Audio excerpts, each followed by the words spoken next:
the Lake District, where the stillness of nature meets stunning shimmering waters. In the heart of the lakes is Whinlatter Forest, and I'm about to experience something a little different. When This Morning said I'd be doing some filming in the lakes, I was over the moon. Little did I realise it would actually involve me being under it. Today, well, later tonight, I will be moonbathing. Bathing? I hope I don't have to go in there. Whoa. Luckily not. Moonbathing is something that's new to me, but worshipping the moon is a practice as old as time itself. And basking in all its glory is now becoming more and more popular, with celebs such as Kate Middleton, Justin Bieber and Kate Moss all doing it. And if it's good enough for Moss, it's good enough for me.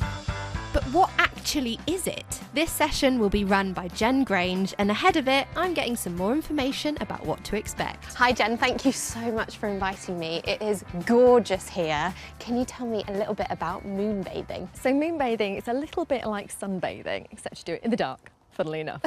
So it's about exposing your skin to the beautiful light of the moon. So that can be just your face, or some people go a little bit further and like to expose more of themselves to the moon.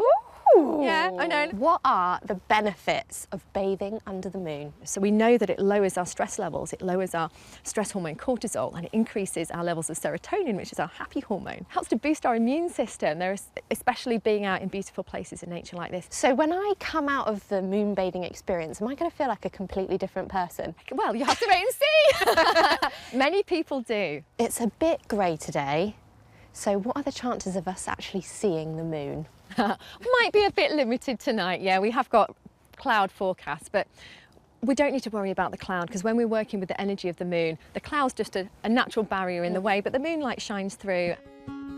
As day turned to night, unfortunately, the elements turned on us, but we didn't let that dampen our spirits. Jen has got a group of wonderful women together to take part in this session with me. The experience begins with a dusky moonwalk, but don't worry, I won't be busking out any moves. I am going to hurry up because it's dark and it's a bit scary. This walk is used as a gentle, sensory and mindful journey in the moonlight, embracing the darkness of the forest and opening up our awareness to the night sky. I'm really quite scared of the dark, you know. I don't like going out on my own. Somebody said to me, oh, I'm not sure about being in the forest, and I was like, look, the most exciting thing you get in this forest is a badger, a fox or a deer. And the owls. And an owl. It is training yourself to feel comfortable, because it does feel quite nice. I could hear my breathing, I wasn't looking around, it's lovely. Yeah, it's good, isn't it? Well walked, we then got to our destination for the session, where Jen kicked off casting the circle and calling in the elements to create a sacred space. Thank you for bringing your powers of clarity, communication and insight to our circle. Hail and welcome. Now we're ready. Jen then did something called smudging, where she lights a sage stick and waves it around our bodies to cleanse and purify our space and energy.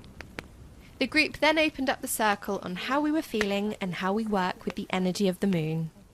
My name is Daisy, and I open this circle with calmness and gratitude. My name's Rebecca, and Finally feeling a part of the circle with all these gals, Jen then took us on a guided visualisation to the beat of the drum. During this time, we were focusing on what we wanted to let go of moving into the winter months and what we wanted to create in our lives. So we've got some bay leaves, and what we're going to do is we're going to write on here what it is we want to release, what does not serve us anymore that we're ready to let go of. And as we release them into the fire, we intend that these energies are released back to the universe with love.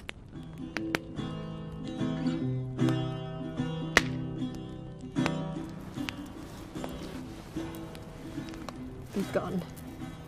The final part of the session was a manifestation exercise, focusing on what we wanted to create using intention candles. Each candle colour has a different representation, and as we light them, we light the spark of our intention, and as it burns down and goes out, that is the signal to the universe. Before finishing it off with some forest tea from a grand fir and a slice of cake. Who doesn't love tea and cake? Do you always end them with this? Absolutely. Wow, I'll be coming back. So on paper, this was such a mad thing to do, walking in the dark, getting spiritual, doing loads of meditation, but it is honestly one of the most emotional, brilliant experiences of my life. So I may look like a drowned rat right now, but what an experience.